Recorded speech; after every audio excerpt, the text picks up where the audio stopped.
Assalamualaikum warahmatullahi wabarakatuh. Nama saya Nuris Istiqomah Fatmawati, NIM T 2019-8019 akan menjelaskan materi tentang peradaban Islam di Asia Tenggara.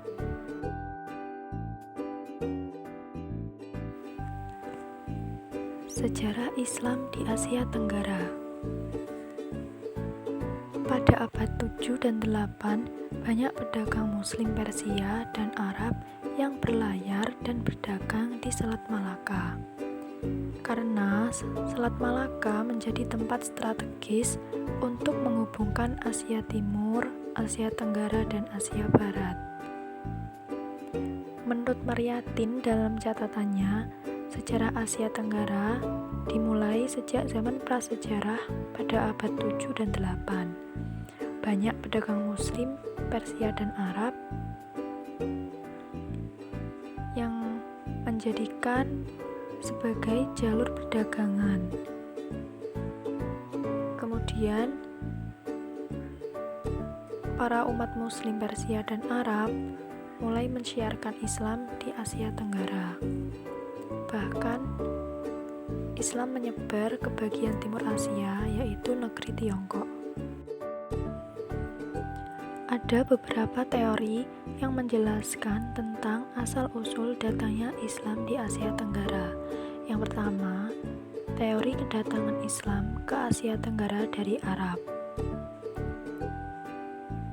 Joan Crawford menerangkan bahwa Islam datang dari Arab melalui para pedagang. Buktinya yaitu catatan Tiongkok menjelaskan bahwa orang-orang Arab dan Persia memiliki pusat perniagaan di Kanton sejak tahun 300 Masehi.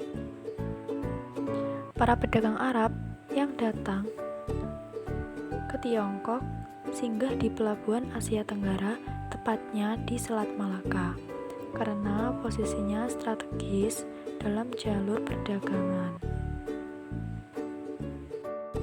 Kemudian yang kedua yaitu teori kedatangan Islam di Asia Tenggara dari Tiongkok. Menurut Aredia, Kanton pernah menjadi pusat perdagangan bagi pedagang Arab hingga pedagang Tiongkok.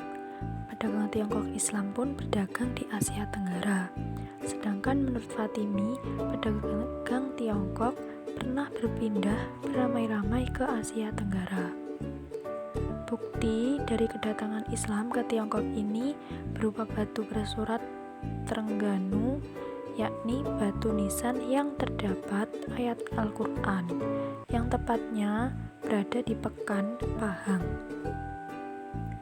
dan berupa adanya Masjid Kelantan di Malaka dan Jawa. Selanjutnya, teori yang ketiga yaitu teori kedatangan Islam ke Asia Tenggara dari India atau Gujarat. Teori ketiga ini dikemukakan oleh S. Hurgronj yang menurutnya Islam datang dari Gujarat atau India dan pantai Coromandel di semenanjung India. Hubungan dagang antara Asia Tenggara dengan India terwujud sejak lama. Itu memberikan peluang bagi pedagang Islam India untuk mensyiarkan Islam. Bukti dari teori ini yaitu berupa adanya batu marmer pada batu nisan yang menunjukkan ciri buatan India seperti batu nisan Raja Malik Pasai, dan unsur budaya India sangat banyak dijumpai di negara-negara Asia Tenggara. Sedangkan kemajuan Islam di Asia Tenggara itu dimulai sejak abad 7 sampai abad ke-17 di beberapa daerah Asia Tenggara, yang dapat dikatakan baru pada tahap pemesanan komunikasi Islam yang terutama terdiri dari pedagang. John menyatakan bahwa proses Islamisasi di Nusantara bermula dari kota-kota pelabuhan yang ada di perkotaan itu sendiri. Istana kerajaan menjadi pusat pengembangan intelektual Islam atas perlindungan resmi penguasa.